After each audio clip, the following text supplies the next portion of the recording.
Love जिहाद पर bulldozer. जी हां, मध्य प्रदेश की राजधानी भोपाल के टीआईटी निजी कॉलेज स्टूडेंट्स के साथ सामूहिक दुष्कर्म के 2 आरोपियों के अवैध मकान पर बुलडोजर कार्रवाई की गई है। कार्रवाई के पहले प्रशासन ने आरोपियों के घर और कॉलोनी में बैरिकेडिंग कर दी थी। प्रशासन ने मकान को खाली भी करा दिया था। आपको बता दें कि कॉलेज छात्राओं के साथ सामूहिक दुष्कर्म और लव जिहाद के आरोपी फरहान, साद और साहिल का घर अर्जुन नगर में स्थित है। प्रशासन की माने तो तीनों के मकान सरकारी जमीनों पर बने हैं। कार्रवाई को लेकर एक आरोपी फरहान के वकील कोर्ट पहुंचे। कोर्ट ने सुबह 11 बजे कलेक्टर और तहसीलदार को मामले में पेश होने के लिए कहा है। लव जिहाद के 2 आरोपी साद और साहिल के घर पर बुलडोजर की कार्रवाई शुरू हुई है। लव जिहाद का मुख्य आरोपी फरहान के घर सुबह 11 बजे के बाद बुलडोजर एक्शन होगा। वहीं 2 आरोपी साहिल और साद के घर पर बुलडोजर की कार्रवाई जारी है। वहीं इस मामले को लेकर भोपाल में लव जिहाद के आरोपी के अवैध मकान को जमींदोज करने पर मंत्री विश्वास सारंग ने कहा कि ऐसे कुकृत्य बर्दाश्त नहीं किए जाएंगे। आरोपियों के खिलाफ सख्त कार्रवाई की जाएगी और अवैध संपत्तियों को कानून के तहत जब्त किया गया है। विधायक रामेश्वर शर्मा ने कार्रवाई के लिए मुख्यमंत्री डॉक्टर मोहन यादव का आभार व्यक्त किया है। तो लव जिहाद के आरोपियों के खिलाफ कड़ी कार्रवाई देखने को मिली है। तस्वीरें आपको दिखा रहे हैं। बताया जा रहा है कि आरोपियों ने सरकारी जमीन पर अवैध निर्माण किया हुआ था और इसीलिए बुलडोजर से इस अवैध निर्माण को, एंक्रोचमेंट को पूरी तरह से जमींदोज किया गया है, ध्वस्त किया गया है।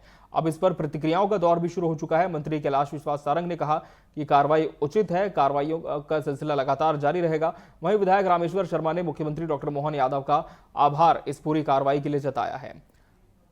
और एसडीएम ने इस पूरी कार्रवाई को लेकर के क्या कुछ कहा है, आपको सुनाते हैं।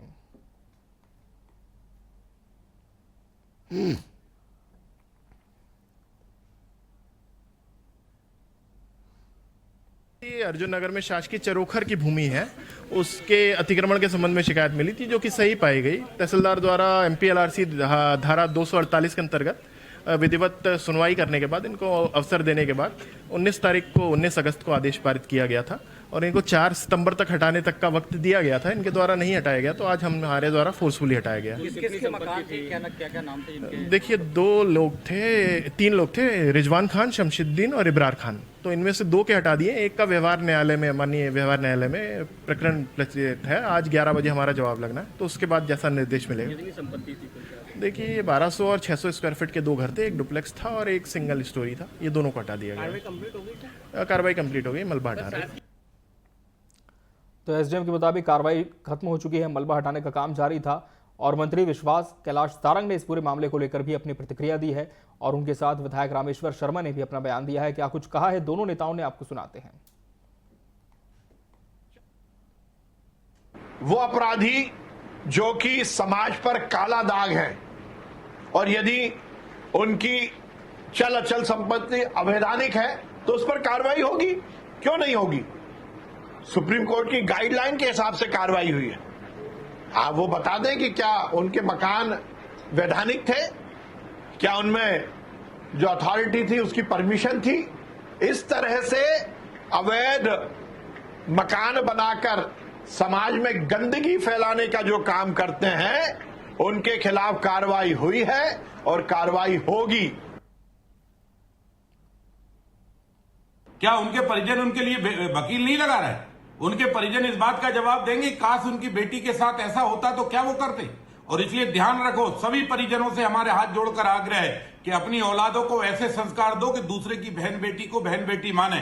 दूसरे की बहन बेटी की इज्जत के साथ खिलवाड़ करना, उसका वीडियो बनाकर उसके साथ बलात्कार करना, उसके साथ गैंग रेप करना और फिर बाद में समाज से न्याय की गुहार करना। अरे अपराधियों, कान खोलकर सुन लो, समाज इस तरह के किसी भी अपराधी को बख्शने वाली नहीं है, छोड़ने वाली नहीं है। और माँ बापों, आपसे भी करबद्ध प्रार्थना है कि अपनी औलादी को नेक संस्कार दो, जिससे वो अच्छे नागरिक बने, तो उन्हें ना सताया जाएगा ना डराया जाएगा।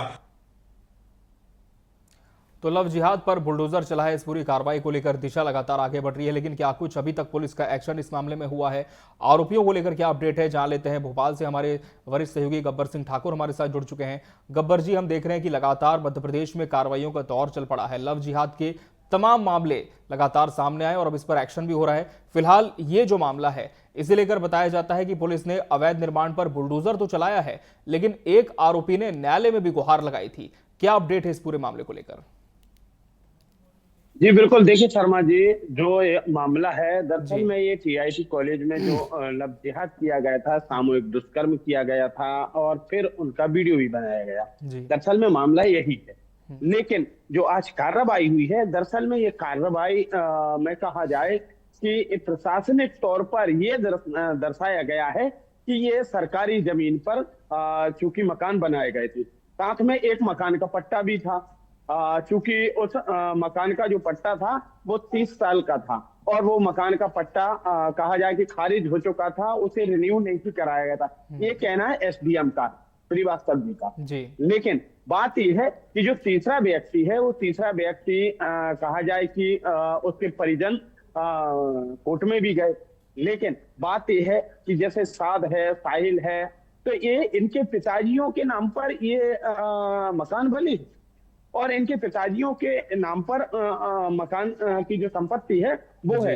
इस वजह से इसे इसलिए ऐसा दर्शाया गया है कि सरकारी जमीन पर इन लोगों ने मकान बनाए थे, इन्हें पट्टा मिला था, फिर पट्टा रिन्यू नहीं कराया, एक डुप्लेक्स भी बनाया गया था, तो इसलिए इन्हें पहले हिदायत दी गई कि अपना मकान खाली कर दें। लेकिन सबसे बड़ी बात यह है कि ये बीच में अलग से क्यों कार्रवाई की है? आजू बाजू में और भी मकान बने हैं, कोई अलग से इनका ही मकान नहीं बना था। अगर शासन प्रशासन इस तरह की बात करता है तो कि इन्होंने सरकारी जगह पर मकान बनवाए थे, तो और दूसरे आजू बाजू में भी मकान बने हैं, वो क्या मौरूसी जगह पर हैं? क्या उनके पट्टे निर्धारित हैं? और फिर ये तीन ही लोग क्यों आए जिन्होंने अपराध किया था? कुल मिलाकर की कहा जाए कि जिन्होंने अपराध किया है उन लोगों पर इस तरह की कार्रवाई हो रही है। ये अलग बात है कि शासन प्रशासन अपनी कार्रवाई करने के लिए क्योंकि कोर्ट की तरफ से, न्यायालय की तरफ से और संविधान की तरफ से ऐसा नहीं है कि किसी व्यक्ति पर आरोप इल्जाम लगा है कि उसने दुष्कर्म किया, रेप किया, गैंगरेप किया, हत्या की, या उस व्यक्ति ने वीडियो बनाया तो उसके मकान को जमींदोज कर दो आप। ऐसा शासन प्रशासन के लिए ऐसा कोई आदेश नहीं है। लेकिन क्योंकि अपराधियों में डर पैदा करना, अपराधियों को डर दिखाना और अपराधियों को ये बताना कि आप अगर कानून के साथ खिलवाड़ करेंगे, अगर आप कानून को तोड़ेंगे, संविधान को अगर सही तरीके से नहीं मानेंगे, तो आपके खिलाफ में इसी तरह से मध्य प्रदेश सरकार कार्रवाई करेगी, ये दिखाना है। लेकिन क्योंकि कागजी कार्रवाई अलग होती है, तो कागजी कार्रवाई के तौर पर ये सरकारी मकान दिखाए गए हैं कि सरकारी जगह पर इन्होंने मकान बनाए। हालांकि एक व्यक्ति जो है उसके पिता किसी कोर्ट पहुंच गए, तो कोर्ट में अब 11 बजे सुनवाई होनी थी। वहां भी कहा जाए कि वो एक गली में है, पुलिस बैठी है, लेकिन वहां पर जेसीबी मशीन नहीं जा सकती है। तो अब वहां पर नगर निगम के जो कहा जाए कर्मचारी हैं या उनका अमला है, वो गैंती, फावड़े और हथौड़े से मकान को तोड़ेंगे और तोड़ेंगे जरूर, ये कोर्ट जाएं या कहीं भी जाएं, क्योंकि स्पष्ट तौर पर मंत्री विश्वास सारंग ने कहा है, विधायक रामेश्वर शर्मा ने भी कहा है और मुख्यमंत्री जी भी पहले कह चुके हैं कि अपराधी ध्यान से सुन ले, कान लगा कर सुन ले, कान खोल करके सुन ले। जिसके पहले शिवराज जी भी थे, तब उन्होंने भी कहा था कि अपराधी कोई भी हो, कितना ही बड़ा रसूखदार हो, कितना ही छोटा हो, बीच का मझोला कोई भी हो, चाहे उसके राजनीतिक संबंध हो और चाहे नहीं हो, अपराध जो करेगा उसे दंडित किया जाएगा। मध्य प्रदेश सरकार किसी भी कीमत में अपराधियों को नहीं छोड़ेगी। मोहन सरकार है, मोहन सरकार भी लगातार कार्रवाई कर रही है, मोहन सरकार ने भी हिदायत दी है, लोगों को बताया भी हो, लगातार ये बताया भी जा रहा है कि जो बहू बेटियों के साथ खेलेगा, जो उनकी असमत से खेलेगा, जो उनके साथ में गलत व्यवहार करेगा, जो उनके साथ में बलात्कार जैसे काम करेगा या उनके वीडियो बनाएगा, तो ऐसे लोगों के खिलाफ में कड़ी कार्रवाई की जाएगी। न्यायालय तो कार्रवाई करेगा ही, न्यायालय तो दंडित करेगा ही, लेकिन उसके पहले मध्य प्रदेश सरकार उनके लिए उन पर कार्रवाई करेगी। और जो ये आज मकानों को तोड़ा गया है, जो कार्रवाई की है, मोहन सरकार का जो पीला पंजा चला है, वो उसका यही कहा जाए मतलब है। और जो इन्होंने ये टीआईटी कॉलेज में जो ये कृत्य किया था, जो लड़कियों के साथ में वीडियो बनाए थे, बलात्कार किया था, तो ये पूरे मामले में ये तीनों आरोपी फंसे हुए थे और इन्हें गिरफ्तार भी किया गया था। लेकिन अब इनके मकानों को भी तोड़ना था। अब इनके मकानों को तोड़ने वाली बात नहीं है शर्मा जी, दरअसल में इसका उद्देश्य जो है वो समाज में उन लोगों को चेताना है जो लोग अपराध की राह पर चल रहे हैं, जिन लोगों को कानून का खौफ नहीं है, जो लोग कानून को तोड़ रहे हैं, ऐसे लोगों के लिए, ऐसे लोगों के परिवार वालों के लिए ये बताने की कोशिश है कि आप अभी भी चेत जाइए, अन्यथा आप अगर कोई बिल्कुल। अपराध और कहीं ना करते कहीं हैं तो तमाम जो आपके मंत्री है वो साथ-साथ भी इसी में बात को कह रहे हैं कि अगर अवैधानिक कोई निर्माण भी इनका होगा तो उसे जमींदोज किया जाएगा, और इस पर कार्रवाइयां हो भी रही हैं। बहुत बहुत धन्यवाद गब्बर जी आपका हमसे जुड़ने के लिए, इस पूरी खबर पर तमाम जानकारी साझा करने के लिए। तो लव जिहाद पर बुलडोजर चल चुका है, आगे भी कार्रवाई का दौर देखने को मिलेगा।